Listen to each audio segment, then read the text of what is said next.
Cae la noche sobre las calles de Kioto. Las linternas de papel tiemblan con la brisa, proyectando sombras que danzan como fantasmas del pasado. Entre ellas, una figura se recorta inconfundible. Un guerrero con 2 espadas al cinto, el Daisho. No es solo un soldado, es un símbolo, un icono de disciplina, honor y de un Japón que ya no existe. Es el samurái. Pero, ¿quién era realmente? ¿Qué hay detrás de la leyenda, de la armadura y del acero afilado? Hoy no vamos a hablar de mitos, sino de la historia real de los guerreros que forjaron el destino de una nación durante casi 1000 años. Acompáñame en este viaje al corazón del Japón feudal para descubrir la verdadera senda del guerrero. Nuestra historia comienza hace más de 1000 años. En el periodo Heian, una era de exquisita cultura cortesana, pero también de creciente inestabilidad. El poder del emperador se debilitaba y, en las provincias, los clanes guerreros, o bushi, ganaban fuerza. 2 de ellos destacaron por encima de todos, los Minamoto y los Taira. Su rivalidad no era solo una lucha por tierras, era una batalla por el alma de Japón. La tensión explotó en la Guerra Genpei, un conflicto brutal que duró 5 años y tiñó de rojo los ríos y campos del país. Finalmente, en 1185, Minamoto no Yoritomo se alzó con la victoria. No se conformó con el poder militar. Estableció el primer gobierno de guerreros, el shogunato de Kamakura. Por primera vez, Japón no era gobernado por nobles de la corte, sino por la espada. El samurái había nacido no solo como guerrero, sino como la nueva clase dirigente. Con el poder vino la necesidad de un código. ¿Qué significaba ser un samurái más allá de la batalla? Así nació el Bushido, el camino del guerrero. Pero no imagines un libro de reglas escrito en piedra. Fue un código ético que se desarrolló lentamente a lo largo de siglos.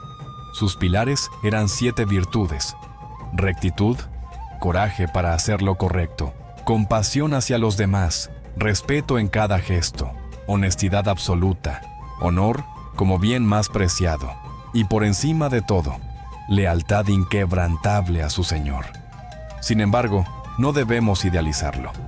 El Bushido era un ideal, y como todos los ideales, a menudo la cruda realidad de la guerra, la traición y la ambición se interponían. Era una guía, una estrella polar en el oscuro firmamento de un mundo violento, que exigía al samurái una vida de autocontrol y sacrificio. A finales del siglo XIII, una amenaza sin precedentes llegó desde el continente. Kublai Khan, el poderoso líder del imperio mongol, exigió la sumisión de Japón. Ante la negativa, envió una flota de invasión masiva. Los samuráis, acostumbrados a duelos individuales, se enfrentaron a un ejército disciplinado, con tácticas de grupo y armas novedosas. Lucharon con una ferocidad desesperada en las playas de la bahía de Hakata. Cuando todo parecía perdido, una tormenta repentina destrozó la flota mongola. 7 años después, en 1281, los mongoles regresaron con una fuerza aún mayor. Y de nuevo, justo en el momento más crítico, un tifón de proporciones épicas aniquiló a los invasores. Los japoneses lo llamaron kamikaze, el viento divino. Estas invasiones fallidas no solo salvaron a Japón, sino que forjaron una identidad nacional de resistencia y confirmaron el rol del samurái como el protector divino de su tierra. Tras la amenaza mongola, el poder del shogunato se debilitó y Japón se sumió en el caos. Bienvenidos al Sengoku Jidai, la era de los estados en guerra. Fue un siglo y medio de guerra civil constante, donde los señores feudales, los daimyo, luchaban sin piedad por unificar el país bajo su estandarte. En este torbellino de ambición, 3 figuras cambiarían la historia para siempre.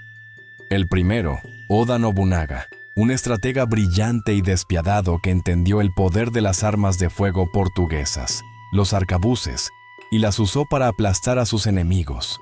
Tras su muerte, su general más leal, Toyotomi Hideyoshi, un hombre de origen humilde, continuó su obra, unificando Japón y desarmando a la población con su famosa caza de espadas, asegurando que solo los samuráis pudieran portar armas.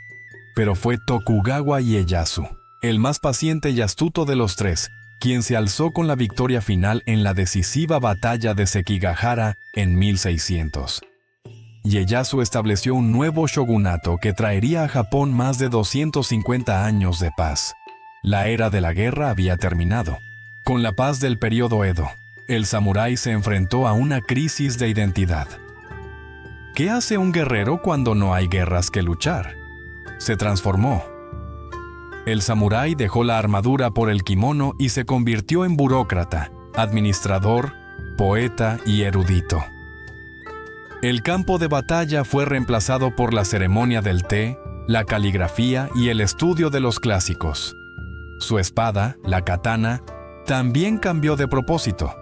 Ya no era solo un arma, sino un símbolo de estatus y una obra de arte. Los maestros herreros perfeccionaron su oficio, forjando el acero tamahagane en capas, creando hojas de una belleza y filo legendarios, con el distintivo hamon, la línea de temple que parecía una ola congelada en el metal. El samurái pasó de ser un agente de la guerra a un custodio de la cultura y la paz. Aunque la paz reinaba, el espíritu del Bushido seguía vivo, a veces de formas trágicas y legendarias. El caso más famoso es el de los 47 Ronin. En 1701, su señor, Asano Naganori, fue obligado a cometer seppuku, el suicidio ritual, tras un altercado en el castillo del shogun.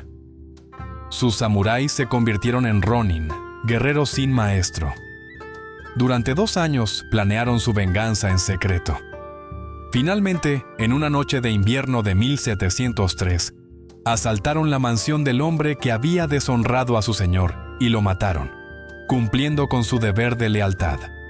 Sabiendo que habían violado la ley del shogun, los 47 Ronin se entregaron y aceptaron su sentencia: cometer seppuku. Este acto, aunque ilegal, fue visto como la máxima expresión de lealtad y honor, y se convirtió en una de las historias más queridas de Japón.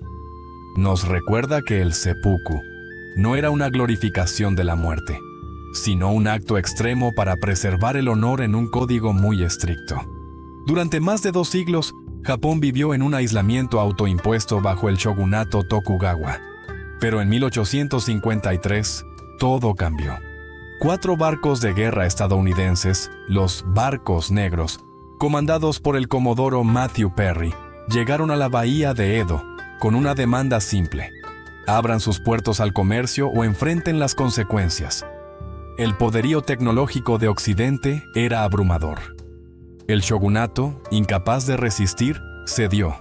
Esta humillación desencadenó una tormenta política. En 1868, un grupo de jóvenes samuráis de los clanes del sur derrocó al shogun y restauró al emperador en el poder en la llamada Restauración Meiji. Paradójicamente, para modernizar y fortalecer Japón, estos mismos samuráis abolieron su propia clase.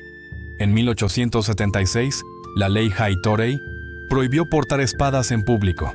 El último acto de resistencia fue la rebelión de Satsuma en 1877, liderada por Saigo Takamori, el último samurái.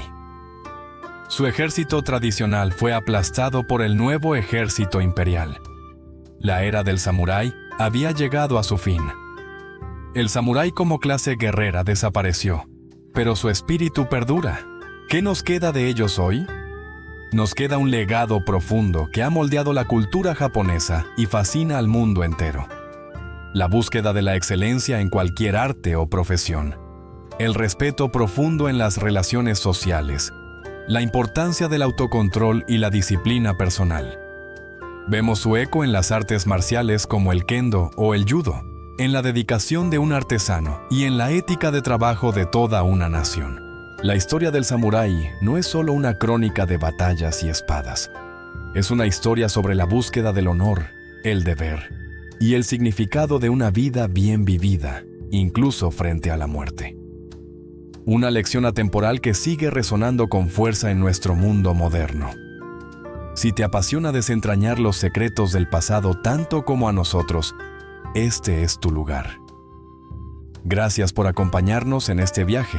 No olvides suscribirte y activar las notificaciones para no perderte ninguna de nuestras próximas aventuras históricas. ¿Qué otra historia te gustaría que contáramos? Déjanoslo en los comentarios. Nos vemos en el próximo video.